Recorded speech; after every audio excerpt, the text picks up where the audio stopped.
1823.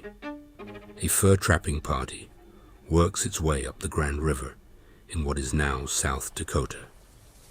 Their best scout is a long way out in front, alone, pushing through a thicket.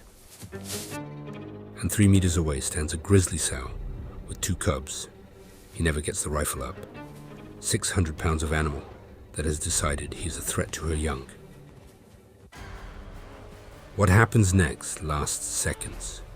When it ends, there is trampled grass, a rifle that never fired, and claw marks raked into the earth. Hugh Glass is still breathing. Almost nothing else about him is intact. 2 men stay behind to bury him.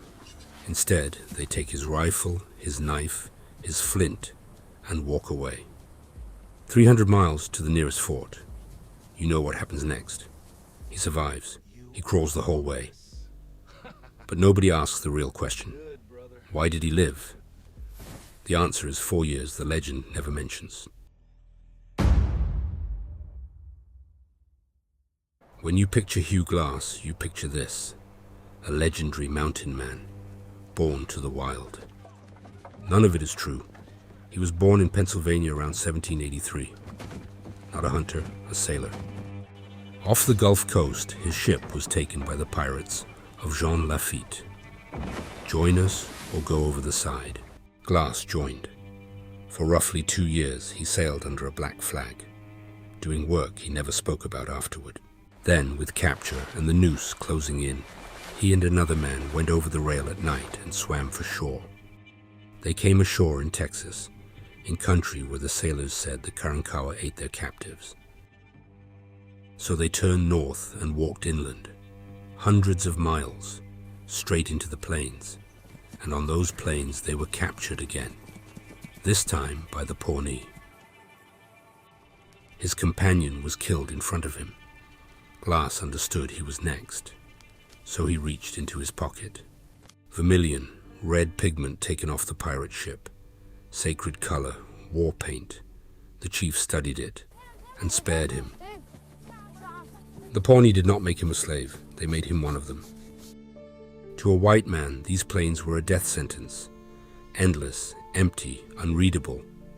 To the Pawnee it was home, and they read it like a page. They taught Glass to read it too. First, food. Which roots keep man alive?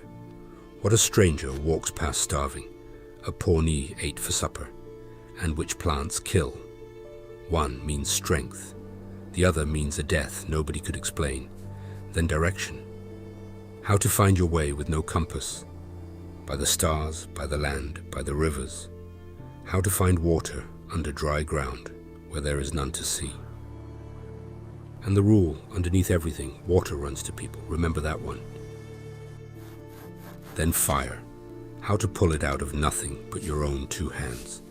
And how to treat a wound when there is no doctor, no medicine, and no help coming. 4 years in, the captive had become one of them. And here is what the legend leaves out. The man America would celebrate as a born frontiersman learned every skill that saved him from people the settlers called savages. 1822, he signs on with a fur company heading up the Missouri into hostile country. Which brings us back to a rifle lying in the dust and a man who should already be dead. The party finds him alive, gray, torn open, unable to speak. Not one man believes he will see morning. They carry him on a litter. He does not die that day, or the next, or the one after that. Every hour they sit still is an hour the Arikara might find them. The captain makes a decision, a reward for 2 men who will stay and bury him, a 19-year-old named Jim Bridger and John Fitzgerald. After 5 days, Fitzgerald is certain they are being hunted. He tells the boy they have done more than anyone asked. So they lay him in a shallow grave, take everything a dead man has no use for, and leave. And then Hugh Glass opens his eyes. Alone, unarmed, unable to stand, 300 miles from anyone who would help him. And everything the Pawnee taught him is about to decide whether he lives. He cannot walk, so he sets his own broken leg and straps it with what he can find, and he starts to crawl. Fingers into the dirt, drag the body forward again and again. Which direction? No map, but he knows the first rule of the plains. Find water, follow it downstream. 6 weeks of ground ahead of him, measured in body lengths. Within days, his wounds turn. He can smell the sweet rot that means gangrene. So he does something that looks like madness. He lays his back open to the flies and lets the maggots take him. It is not madness, it is medicine. Maggots eat only dead tissue. The Pawnee knew it. He eats what a stranger would starve beside. Roots, berries, insects. He knows every plant by sight. Then, by legend, comes the moment that defines him. Wolves tearing at a freshly killed buffalo calf. Enough meat there to save a man's life. Glass makes fire with his bare hands. And he drags himself straight at a wolf pack, holding a burning branch. They give ground. For the first time in weeks, he eats. He cures strips of meat. Crawling turns into limping. The days blur. And it isn't only the will to live driving him now. It's rage. He wants his rifle back. Somewhere on that road, a band of Sioux find him. They clean his wounds properly and feed him. They put him in a bull boat. The rivers the Pawnee taught him to trust are carrying him now. In October, 6 weeks and 300 miles after 2 men buried him alive, Hugh Glass walks into Fort Kiowa. The men there look at him like a ghost. By every law of nature, he should have died a month and a half ago. Any other man would have stopped. Glass buys a rifle and leaves almost immediately.